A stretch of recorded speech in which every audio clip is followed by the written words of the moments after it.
इन्नल हम्दुलिल्लाह नहमदुहु व नस्तईनुहु व नस्तगफिरुहु व नु'मिनु बिही व नतवक्कलु अलैहि व नऊज़ु बिल्लाहि मिन शुरूरि अनफुसिना व मिन सय्यिआति अअमालिना मन यहदिहिल्लाहु फला मुज़िल्ल लहु व मन युज़लिलहु फला हादिय लहु व नशहदु अन ला इलाहा इल्लल्लाहु वहदहु ला शरीक लहु व अशहदु अन्ना मुहम्मदन अब्दुहु व रसूलुहु अम्मा बाद फ़अऊज़ु बिल्लाहि मिनश शैतानिर रजीम बिस्मिल्लाहिर रहमानिर रहीम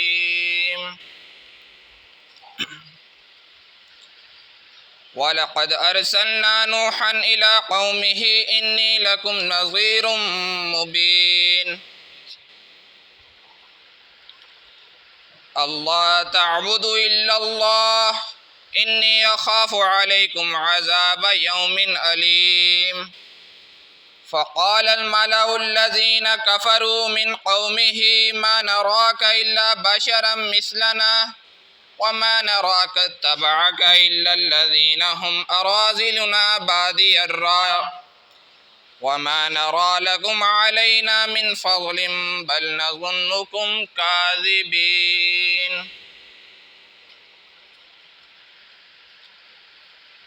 मेरे वाजिबुल एहतराम काबिल कदर मुअज़्ज़िज़ सामीन, बुज़ुर्गों, दोस्तों और अज़ीज़ साथियों, अस्सलामु अलैकुम। ये मैंने आप अहबाब के सामने अल्लाह रब्बुल इज़्ज़त की दी हुई तौफ़ीक से सूरह हूद की आयात तिलावत की हैं। अल्लाह ताला से दुआ है कि मालिकुल मुल्क कुरान मुक़द्दस को समझने की और इस पर अमल की तौफ़ीक अता फ़रमाए। अल्लाह रब्बुल इज़्ज़त ने इस रूए अर्ज़ पर बनी नौ इंसान को पैदा करके और इसको तमाम मखलूक़ात से अफजल बनाया और साथ साथ ये भी कह दिया कि ये जो हमने तुम्हें दुनिया में भेजा है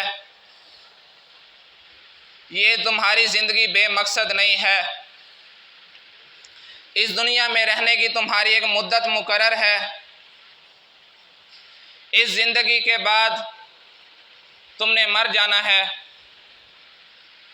और उसके बाद एक दिन दोबारा आएगा कि जब हम तुम सब को एक मैदान में जमा करेंगे। लेकिन जब ये इंसानियत, जब ये लोग अल्लाह ताला की बात को, अल्लाह ताला के इस हुक्म को भूलने लगे तो मालिकुल मुल्क ने अपने बंदों पर मेहरबानी फरमाई और इनकी हदायत के लिए अल्लाह रब्बुल इज़्ज़त ने अंबिया कराम को मबूस फरमाया। हर उम्मत में अल्लाह रब्बुल इज़्ज़त ने अपने नबी और रसूल भेजे ताकि वो लोग जो अल्लाह ताला की नाफरमानी में ज़िंदगी गुजार रहे हैं, जो अल्लाह ताला की हिदायत से दूर हैं, जो अपने लिए जहन्नम का ईंधन बना रहे हैं, जो ख़ुद जहन्नम का ईंधन बनने की तैयारी कर रहे हैं, जो जहन्नम के गड्ढे में गिरने वाले हैं, अल्लाह ताला उन रसूलों के ज़रिए इन लोगों को बचा ले। अल्लाह रब्बुल इज़्ज़त ने यके बाद दीगरे बहुत से अंबिया कराम को अपनी अपनी उम्मतों की तरफ भेजा ताकि वो लोग अल्लाह ताला की तरफ रुजू कर लें, क्योंकि अल्लाह को अपने बंदों से, इन इंसानों से बड़ा प्यार है। वो ऐसा मालिक है कि जिसने इसको पैदा करने के बाद तन्हा नहीं छोड़ा। इसको तन्हा छोड़ देता तो ये क्या कर लेता। अगर इसको पैदा करने के बाद जब इसमें ना कुव्वत होती है, जब ये बेज़ोर होता है, जब ना इसे बोलना आता है, ना इसके अंदर समझने की सलाहियत होती है, ना कोई और ऐसा कि जिससे ये कुछ कर सके, ऐसे बंदे को अल्लाह रब्बुल इज़्ज़त ने अपनी नेमतों से नवाजा। इसको तन्हा नहीं छोड़ा, इसको माँ बाप की नेमत से नवाजा। जब ये बड़ा हुआ, इसके बचपन से लेकर इसकी मौत तक इसके रिस्क का बंदोबस्त किया। वो मालिक जिसने इसे पूरी ज़िंदगी में कभी तन्हा नहीं छोड़ा, जब उसने देखा कि मेरे बंदे गुमराह हो रहे हैं, जब शैतान इन्हें फिसला रहा है, शैतान इन्हें जहन्नम की तरफ ले जा रहा है, तो फिर अल्लाह रब्बुल इज़्ज़त ने अंबिया कराम को भेजा। अल्लाह के रसूलों ने अल्लाह ताला के अहकामात को आकर लोगों को सुनाया, लोगों तक अल्लाह की बात पहुंचाई कि लोगों, जो काम तुम कर रहे हो ये अल्लाह की नाफरमानी वाले काम हैं। जो काम तुम कर रहे हो ये शैतान का तुम्हें दिया हुआ धोखा है, क्योंकि इसने तुम्हारे बाबा आदम के साथ भी धोखा करने की कोशिश की थी, इसने उन्हें भी धोखा करने की कोशिश की थी। इसने अल्लाह के सामने ढिठाई से कहा था कि मैं तेरे बंदों को गुमराह करूँगा। तो अल्लाह के रसूलों ने आकर अल्लाह ताला का पैगाम लोगों तक पहुँचाया, ताकि लोग हक़ की तरफ वापस पलट आएँ, ताकि ये दीन की तरफ वापस पलट आएँ। लेकिन साथ साथ अल्लाह रब्बुल इज़्ज़त ने इंसान को अक्ल और सोचने समझने की सलाहियत भी अता की हुई है। इसके अंदर फलहमहा, इसको इल्हाम कर दिया है, इसके अंदर वदीयत कर दी है कि ये नेकी का रास्ता अपनाना चाहे तो इसकी अपनी मर्ज़ी है, अगर ये बुराई वाले रास्ते पर चलेगा वो भी इसकी अपनी मर्ज़ी है। तो जब अल्लाह के पैगंबर आते थे, लोगों को हक़ की बात बताते थे, लोगों को सीधे रास्ते की तरफ बुलाते थे, तो ढिठाई के किस्म के लोग, जिनके अंदर गरूर, जिनके अंदर तकब्बुर था, जिनको अल्लाह ताला ने दुनिया की नेमतों से सरफराज किया था, जिनको अल्लाह ताला ने दुनिया की नेमतें बता की हुई थी, बड़े बड़े ओहदेदारान, बड़े बड़े बादशाह थे, वक्त के बड़े ख़जानची थे, वक्त की बड़ी दौलत उनके पास मौजूद थी, अल्लाह का दिया हुआ सब कुछ था, लेकिन वो फिर भी अल्लाह की नाकदरी करते थे। अल्लाह के पैगंबर ने जब उन्हें समझाने लगते तो उनके दिमाग में दौलत का गरूर, दौलत का नशा, ओहदे का नशा, बादशाहत का नशा, कुर्सी का नशा, जागीर का नशा, कुंबे कबीले का नशा उनके दिमागों में ऐसा उतरा हुआ था कि उन्हें हक़ की बात अच्छी मालूम नहीं होती थी,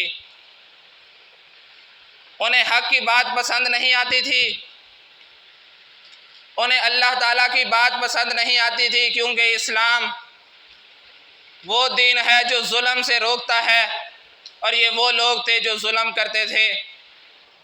इस्लाम वो दीन है जो नाजायज़ कामों से रोकता है, ये वो लोग थे जो नाजायज़ कामों से अपनी आमदनी बढ़ाते थे। इस्लाम इंसाफ का हुक्म देता है, ये लोग बेइंसाफ़ी करते थे। जब अल्लाह के पैगंबर इनको ये सब समझाते थे तो इनको ये बातें अच्छी मालूम नहीं होती थी कि ये जो हमारे बीच में से ही अल्लाह ताला ने नुमाइंदा खड़ा किया है, कल तक ये हमारे साथी था, कल तक इसने ये बात तो नहीं की थी, आज इसने हमें रोकना शुरू कर दिया है, आज इसने हमें टोकना शुरू कर दिया है कि ये काम ना करो, वो काम ना करो, इससे बाज आ जाओ, ये अल्लाह की नाफरमानी वाले काम हैं। आज ये हमें रोकता है। तो वो पैगंबर को ऐसी ऐसी बातें सुनाते थे कि तुम तो हमारे ही जैसे आदमी हो, तुम भी हमारी तरह बाज़ारों में चलते फिरते हो, हमारी तरह ही खाते पीते हो, तुम्हें अल्लाह कैसे नुमाइंदा मुकर्रर कर सकता है? लेकिन अल्लाह ताला फरमाते हैं कि ज़ालिका फ़ज़लुल्लाहि युतीहि मन यशा, अल्लाह ताला का ये फ़ज़ल है, वो जिसे चाहे अता कर दे। अल्लाह ताला की ये मेहरबानी है, वो जिसको चाहे नबी बना दे। तो जब वो लोग नहीं माने तो अल्लाह रब्बुल इज़्ज़त ने फिर उन्हें पकड़ा और फिर उन्हें कोई छुड़ाने वाला ना हुआ। अल्लाह रब्बुल इज़्ज़त ने इस किताब मुक़द्दस में जो आखिरी उम्मत प्यारे पैगम्बर सल्लल्लाहु अलैहि वसल्लम की उम्मत के लिए इस किताब को नाजिल फरमाया। इस किताब में अल्लाह रब्बुल इज़्ज़त ने उन गुज़री हुई कौमों के अहवाल बयान किए, अल्लाह के उन गुज़रे हुए पैगम्बरों की दावत को बयान किया कि उन्होंने लोगों को क्या दावत दी, कौम का रद्द अमल क्या होता था, और फिर जब ना मानते थे तो उन पर अल्लाह का अज़ाब कैसे आया और उसकी वजूहात क्या क्या होती थी। और इन वाक़ियात को इस कुरान मुक़द्दस में बयान करने का मकसद अल्लाह ताला ने भी साथ बयान फरमाया कि ये वाक़ियात डराने के लिए हैं उन लोगों को जो नाफरमानी कर रहे हैं, और फरमाया व मौइज़तन लिलमुत्तकीन, कि ये नसीहत है परहेज़गारों के लिए, अल्लाह से डरने वालों के लिए, कि उनमें से जो ईमान लाए थे अल्लाह ताला की मदद उनके साथ भी थी। तुम आज अल्लाह से डरने वाले हो, तुम तकवार परहेज़गारी इख्तियार करने वाले हो, तो तुम्हारे साथ भी अल्लाह की मदद मौजूद है। तुम इस दुनिया में तन्हा नहीं हो। तो अल्लाह रब्बुल इज़्ज़त ने इन आयात में जो मैंने अभी तिलावत की हैं, जनाब नूह अलैहिस्सलाम की दावत का तज़किरा फरमाया। ये अल्लाह रब्बुल इज़्ज़त के वो उलुल अज़म पैगम्बर थे कि अल्लाह रब्बुल इज़्ज़त ने इनकी दावत का तज़किरा कुरान मुक़द्दस में किया कि इस अल्लाह के बंदे ने 950 साल अपनी कौम को तबलीग की। आज हमारे यहाँ एवरेज लाइफ 65 से 70 साल के दरमियान चल रही है, कोई मैक्सिमम 100 तक पहुँच जाएगा, 110 तक पहुँच जाएगा। लेकिन अल्लाह के इस पैगंबर ने 950 साल अपनी कौम को तबलीग की। 950 साल का अरसा मुँह से कहने को बहुत आसान लगता है, लेकिन ये एक वाकई ही बहुत लंबा और बहुत बड़ा अरसा है। और पैगंबर के लिए कि जिसने दीन की तबलीग का काम करना हो, और करना भी उन लोगों के सामने हो जो ढिठाई पर अड़े हुए हों, जो पहले से ही नाफरमानी पर अड़े हुए हों। आज अगर हम दीन की तबलीग का काम कर रहे हैं तो अल्हम्दुलिल्लाह हम उन लोगों को कर रहे हैं जो कलमा गो हैं। उनमें चंद खराबियां ज़रूर हैं, लेकिन उन लोगों तक अभी हम नहीं पहुँचे कि जो सिरे से नाफरमान हैं, जिन्होंने कलमा तक नहीं पढ़ा। लेकिन अल्लाह के पैगंबरों ने उन लोगों को तबलीग की कि जो सिरे से ही नाफरमान थे, तो उनको तबलीग करना हमारे निस्बत ज़्यादा मुश्किल काम है। और फिर 950 साल तक तबलीग करते रहना। तो अल्लाह रब्बुल इज़्ज़त फरमाते हैं वलक़द अरसलना नूहन इला कौमिही, कि हमने नूह अलैहिस्सलाम को उनकी कौम की तरफ भेजा। इन्नी लकुम नज़ीरुम मुबीन, तो उन्होंने अपनी कौम से कहा कि मैं तुम्हें खुल्लम खुल्ला डराने आया हूँ, मैं तुम्हें अल्लाह ताला से डराने आया हूँ, उसके अज़ाब से तुम्हें डराने आया हूँ। अल्लाह ताबुदू इल्लल्लाह, मेरी बात मान जाओ कि अल्लाह के सिवा किसी की इबादत ना करो।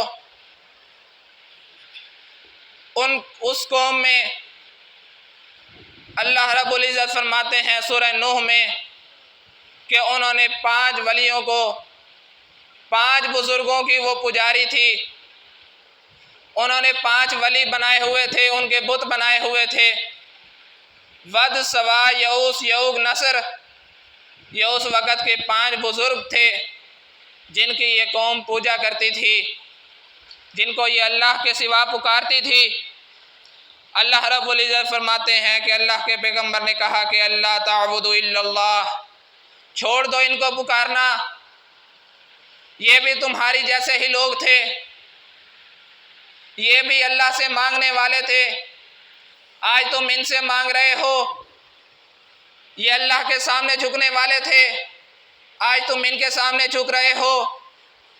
तुमने एक खालिक को छोड़कर इन 5 को इलाह बना लिया है।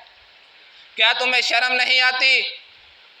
क्या तुम्हारा ज़मीर गवारा करता है इस बात को कि तुम उस एक अल्लाह के दर के सामने झुकने की बजाय दर दर पर झुक रहे हो?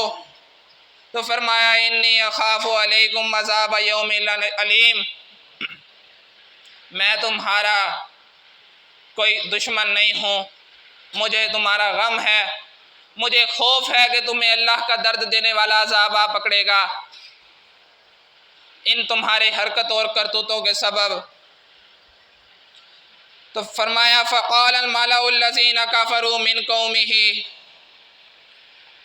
जब ऐसी तबलीग और ऐसी दावत की जाती है तो सबसे पहले जो मसला उठता है वो कौम के बड़े लोगों को उठता है, उन्हीं लोगों को उठता है जो वक्त के ओहदों पर और वक्त की चुदराहट जिनके हाथ में होती है, जो वक्त के बादशाह होते हैं, जिनको अल्लाह ताला ने दुनिया की बहुत सी नेमतें दी होती हैं।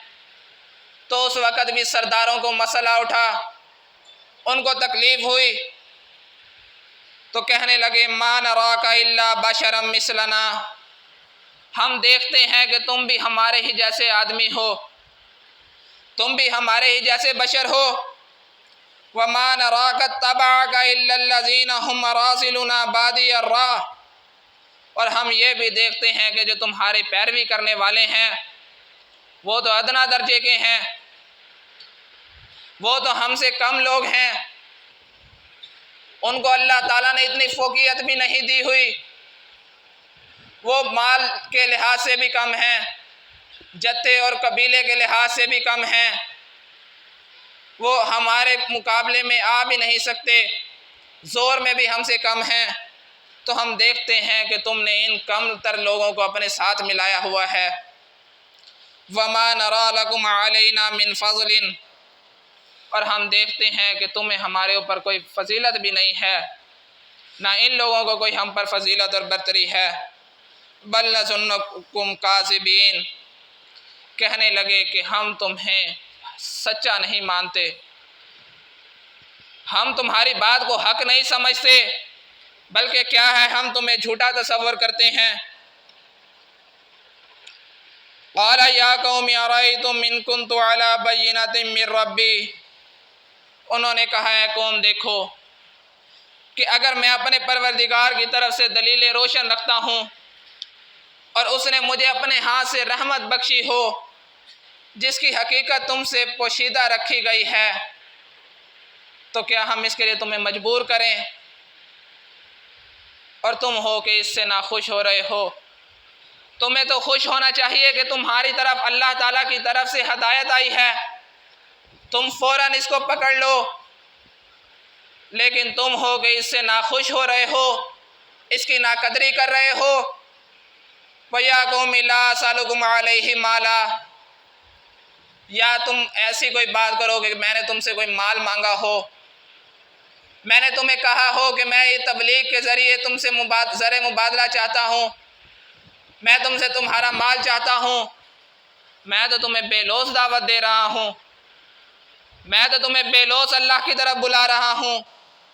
इन नजरिया इल्ला अलल्लाहि व मा अना बितारिदिल लज़ीना आमनू,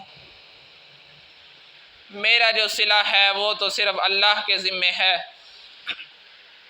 मोमिन जब दीन की तबलीग का काम करता है तो वो किसी सिले की ख्वाहिश से नहीं करता, वो पैसों की लालच में नहीं करता, उसकी वाहिद कोशिश और वाहिद ख्वाहिश अल्लाह रब्बुल इज़्ज़त की रज़ा और उसकी खुशनुदी का हसूल है कि मेरे ऊपर ये ज़िम्मेदारी अल्लाह ताला ने आयद की है। आज अगर अल्लाह ताला ने हक बात की हमें समझ दी है तो कल क़यामत के दिन इसके बारे में पूछा जाएगा कि मैंने तुम्हें सबसे बेहतरीन उम्मत कहा था, क्यों कहा था? कि तुम लोगों को हक की दावत दो और बुराई से मना करो। बताओ तुमने मना किया या नहीं? बताओ तुमने हक की तबलीग की या नहीं? बताओ तुमने लोगों को अल्लाह की तरफ बुलाया या नहीं? तुमने पैगंबरों की सुन्नत को जिंदा रखा या नहीं? तुमने अल्लाह के अहकामात को पसे पूछ तो नहीं डाल दिया? तो कल क़यामत के दिन ये इसके बारे में पूछा जाएगा। आज हम बड़े रिलैक्स हैं इस मामले में कि हम अगर हक बात की अगर अल्लाह ताला ने हमें समझ दे दी है तो हमारी तरफ से कोई कोशिश नहीं हो रही कि ये हक बात लोगों तक भी पहुंच जाए, ये हम आगे लोगों तक भी फैलाएं। तो इसके बारे में कल पूछा जाएगा और इसके बारे में हमें सोचने की ज़रूरत है कि हम क्या अंबिया की सुन्नत पर अमल कर रहे हैं। तो फरमाया इन्नहुम मुलाकू रब्बिहिम वलाकिन्नी अराकुम कौमन तजहलून। फरमाया मैं भी और ये भी अपने परवरदिगार से मिलने वाले हैं, लेकिन मैं देखता हूँ कि तुम लोग नादानी कर रहे हो। और ऐ बिरादराने मिल्लत, अगर मैं इनको निकाल दूँ जिनको कहते हो कि ये कमतर हैं और तुम्हारे साथ ईमान ले आए हैं, तो फिर अल्लाह के अजाब से मुझे कौन बचाएगा? ये कौन कह रहा है? ये अल्लाह के पैगंबर फरमा रहे हैं, क्योंकि इस्लाम के अंदर फजीलत और बरतरी का वाहिद मेयार अल्लाह रब्बुल इज़्ज़त ने बयान फरमाया है कि इन्ना अकरमकुम इंदल्लाहि अतकाकुम। तुम्हारे दरमियान अल्लाह के नज़दीक सबसे इज़्ज़त वाला वो है कि जो अल्लाह से डरने वाला है, जिसके अंदर तकवा है। तो अल्लाह रब्बुल इज़्ज़त फरमाते हैं कि अल्लाह के पैगंबर ने उन्हें कहा फला तज़क्करून, अभी भी तुम गौर नहीं करते। वला अक़ूलु लकुम इंदी ख़ज़ाइनुल्लाह, मैं तुमसे ये भी नहीं कहता कि मेरे पास अल्लाह के ख़जाने हैं। वला आलमुल गैब, ना मैं गैब का इल्म रखता हूँ। वला अक़ूलु इन्नी मलकूं, ना मैं तुमसे ये कहता हूँ कि मैं कोई फ़रिश्ता हूँ। वला अक़ूलु लिल्लज़ीना तज़्दरी अयुनुकुम, और इन लोगों की निस्बत जिनको तुम हकारत की नज़र से देखते हो, ये कहता हूँ कि अल्लाह इनके भलाई यानी कि इनके अमाल की जज़ाए नेक नहीं देगा। फरमाया जो इनके दिलों में है अल्लाह उसे खूब जानता है। और फिर सरदार दोबारा चढ़ाई करने की कोशिश करने लगे कि ऐ नूह, तुमने हमसे बहुत झगड़ा किया, खूब झगड़ा किया। अब अगर सच्चे हो तो जिस चीज़ से डराते हो उसको ले आओ। जब इंसान की अकल पर पर्दे पड़ जाएं, जब अल्लाह ताला की तरफ से दिल पर मोहर लग जाए, और ये मोहर ऐसे नहीं लगती, अल्लाह ताला फरमाते हैं सुम्मुन बुकमुन उम्युन, जब इनके दिल हदायत की बात को सुनने और समझने की तैयार नहीं होते, जब इनके ये कान हदायत सुनने को तैयार नहीं होते, जब ये इनकी आँखें हक को देखने को तैयार नहीं होती, जब इनके ये आँख, ये कान, ये ज़ुबान, ये दिल, जब ये हक की तरफ से मुंह मोड़ लेते हैं, तो फिर फरमाया ख़ातम अल्लाहु अला कुलूबिहिम, अल्लाह इनके दिलों पर फिर मोहर लगाता है। फिर इनको किसी चीज़ का ख्याल नहीं रहता। अल्लाह के अजाब को ललकार रहे हैं, कहने लगे कि ऐ नूह ले आओ उस चीज़ को जिससे तुम हमें डराते हो। तो पैगंबर ने कहा कि ये मेरी मर्ज़ी से नहीं आने वाला, जब अल्लाह चाहेगा तब तुम पर अजाब आ वाक़या होगा, फिर तुम्हें कोई छुड़ाने वाला नहीं होगा। और फिर अगर मैं ये चाहूँ कि तुम्हारी खैर खाही करूँ, और अगर अल्लाह चाहे और तुम्हें ये इसी तरह तुम गुमराही में रहो, तो मेरी खैर खाही तुम्हें कुछ फ़ायदा नहीं दे सकती। और फरमाया हुआ रब्बुकुम, वही तुम्हारा परवरदिगार है, चाहे तुम मानो या ना मानो। व इलैहि तुरजाऊन, और आखिरकार तुम्हें उसकी तरफ लौट कर जाना ही जाना है। तो अल्लाह ताला फरमाते हैं हमने नूह की तरफ वही की कि तुम्हारी कौम के जो लोग ईमान ले आए सो ले आए, अब इनके अलावा कोई ईमान लाने वाला नहीं है। एक कश्ती को बनाने का हुक्म दिया गया, कौम के सरदार साथ से गुजरते थे, मजाक उड़ाते थे कि ये क्या कर रहे हो। लेकिन नूह अलैहिस्सलाम फरमाते थे कि जब अल्लाह का अज़ाब आ जाएगा तो तुम्हें लग पता जाएगा। तो फरमाया हत्ता इज़ा जा अमरुना, जब हमारा हुक्म आ पहुँचा, वफ़ारत तन्नूर, और तन्नूर जोश मारने लगा, कुल नहमिल फ़ीहा मिन कुल्ली ज़ौज इस्नैन, हमने हुक्म दिया कि हर किस्म के जानदारों में से जोड़ा जोड़ा ले लो, और जिस शख्स की निस्बत हुक्म हो चुका है कि हलाक हो जाएगा, उसको छोड़कर अपने घर वालों को जो ईमान लाया हो कश्ती में सवार कर लो। और फरमाया उसके साथ ईमान लाने वाले बहुत कम लोग थे। नूह अलैहिस्सलाम ने कहा कि अल्लाह का नाम लेकर इस कश्ती का चलना और ठहरना है, तो इसमें सवार हो जाओ, बेशक मेरा परवरदिगार बड़ा बख्शने वाला मेहरबान है। तो जब वो उनको लेकर तूफ़ान की लहरों में चलने लगी, और तूफ़ान भी ऐसा नहीं था, फरमाया कल जिबाल, वो लहरें ऐसी थी गोया पहाड़ हों। वनादा नूह ने उस वक़्त पुकार दी, इब्नहु वकाना फ़ी माज़िनी या बुनैया, नूह अलैहिस्सलाम ने पुकारा अपने बेटे को, क्या बेटे आजा हमारे साथ, इस कश्ती में सवार हो जा, वला तकुम महल काफिरीन, काफरों में शामिल ना हो। लेकिन बेटा बड़ा ढीठ था, बाप का भी नाफरमान था, अल्लाह का भी नाफरमान था, देख भी रहा है कि पीछे कौम गर्क हो चुकी है, फिर भी कह रहा है मैं इस पहाड़ के साथ लग जाऊंगा, ये मुझे अल्लाह के अजाब से बचा लेगा। लेकिन नूह अलैहिस्सलाम ने कहा बेटा आज तू पहाड़ पर चढ़ जा या आसमान पर, आज अल्लाह के अजाब से कोई बचाने वाला नहीं है। इतनी सी बात हुई, फरमाया उन दोनों के दरमियान एक लहर हाइल हुई और नूह का बेटा भी पानी में डूब गया।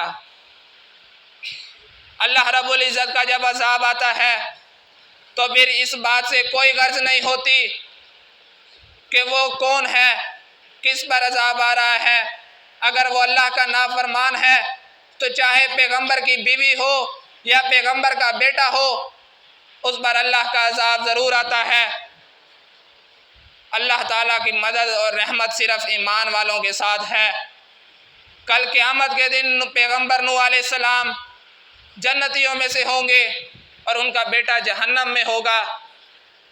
क़यामत के दिन लूत अलैहिस्सलाम जन्नतियों में से होंगे और लूत की बीवी जहन्नमियों में से होगी। क्यों? अल्लाह ताला की नाफरमानी करने वाले लोग थे। अल्लाह रब्बुल इज़्ज़त ने ये से नूह अलैहिस्सलाम का वाक़या बयान नहीं किया। इसके बाद लूत अलैहिस्सलाम की कौम का, आद की कौम, समूद की कौम, बन वाले, कौम शुएब, मुख्तलिफ़ कौमों के अल्लाह ताला ने कुरान मुक़द्दस में वाक़यात बयान किए हैं।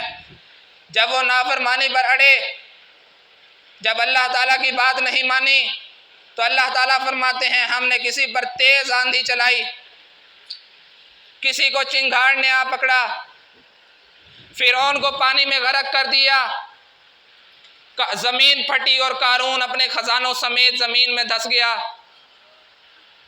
ये सब अल्लाह के नाफरमान थे,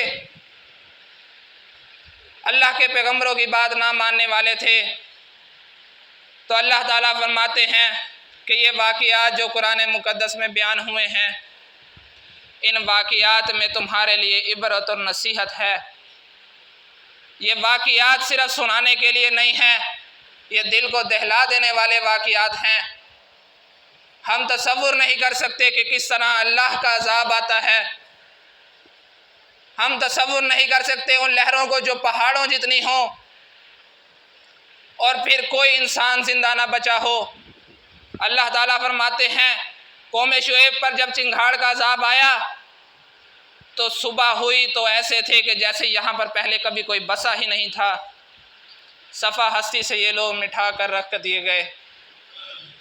तो अल्लाह रब्बुल इज़्ज़त ने कुरान मुक़द्दस में मोमिनीन के लिए, परहेज़गारों के लिए खुशखबरियाँ भी बयान की हैं, तो नाफरमानों को डराया भी है। और डराया भी इसीलिए है ताकि वो हदायत पर आ जाएं। हमें इसलिए ये बताया गया ताकि हम नसीहत पकड़ें, और अगर कभी हमारे दिल गुनाह की तरफ माइल हों तो फ़ौरन हमें अल्लाह का खौफ आ जाए, हमारे दिल में अल्लाह का डर आ जाए और हम अल्लाह ताला की तरफ रुजू कर लें।